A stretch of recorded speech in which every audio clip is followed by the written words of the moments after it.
মানিকগঞ্জের ঘিওরে ধলেশ্বরী নদীর ওপর সেতুটির সংস্কার কাজ শুরু হয়েছে। মোহনা টেলিভিশনে এ বিষয়ে সংবাদ প্রচারের পর এলজিডি সংস্কারের উদ্যোগ নেয়। এর আগে ভুক্তভোগীরা জানান, বন্যার ভাঙনে সেতুটির অ্যাপ্রোচ সড়ক নদীগর্ভে বিলীন হয়ে যায়, কিন্তু ঠিকাদার সময়মতো কাজ শেষ করতে না পারায় ভোগান্তিতে পড়েন গ্রামবাসী। শরীফুল ইসলামের প্রতিবেদন, জানাচ্ছেন বুসরাত জাহান। মানিকগঞ্জ জেলার ঘিওর উপজেলায় ধলেশ্বরী নদীর ওপর তৈরি সেতুটির অ্যাপ্রোচ সড়কটি ২০২১ সালের বন্যায় ভেঙে যাওয়ার পর সীমাহীন দুর্ভোগে পড়েন আশেপাশের গ্রামের মানুষ। ২০২৩-২৪ অর্থবছরে ২,৫৫,৫৬,০০০ টাকা ব্যয়ে ২৫.৮ মিটার সেতু বৃদ্ধি ও পুরো সেতু সংস্কারের কাজ হাতে নেয় এলজিইডি। কিন্তু সময়মতো কাজ শেষ করতে পারেনি ঠিকাদার প্রতিষ্ঠান মেসার্স মিতু ট্রেডার্স।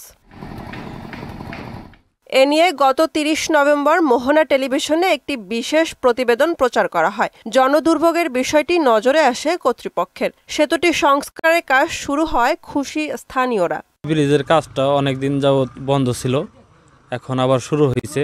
আমরা আশাবাদী যে এই কাজটা যত তাড়াতাড়ি সম্ভব কাজটা শেষ দিবে। মাঝখানে কাম গ্যাপ ছিল, এখন কালকে রাস্তায় কাজ করতেছে, দেখে খুব খুশি হয়েছি। যে সমস্ত কাজকর্মগুলো আছে এগুলো জানি দ্রুত গতিতে জানি শেষ হয়ে যায় আর কি। অসমাপ্ত কাজ দ্রুত গতিতে এগিয়ে নিতে এরই মধ্যে ঢালাই ও অন্যান্য কাজ শুরু করেছে ঠিকাদার প্রতিষ্ঠান। আগামী মাসের মধ্যেই সড়কটির কাজ শেষ হবে এমন প্রত্যাশা তাদের।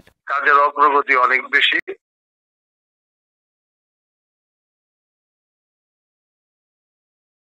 লোকজন আছে এবং আমি আগামী মাসে কাজ আমি সম্পূর্ণ করে ফেলবো।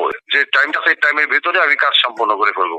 মোহনা টিভির কারণে সেতুটি সংস্কারে ঠিকাদারের সঙ্গে আলোচনায় বসে কর্তৃপক্ষ।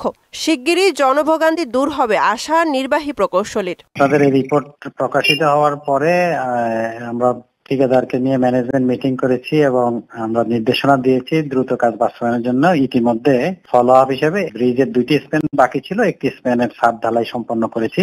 আমরা প্রত্যাশিত সময় আগামী 2 মাসের মাঝে কাজটি সমাপ্ত করব। সেতুটি সময়মতো সংস্কারে ঠিকাদারের কাজ মনিটরিং করার দাবি স্থানীয়দের। বুসরাত জাহান, মোহনা সংবাদ।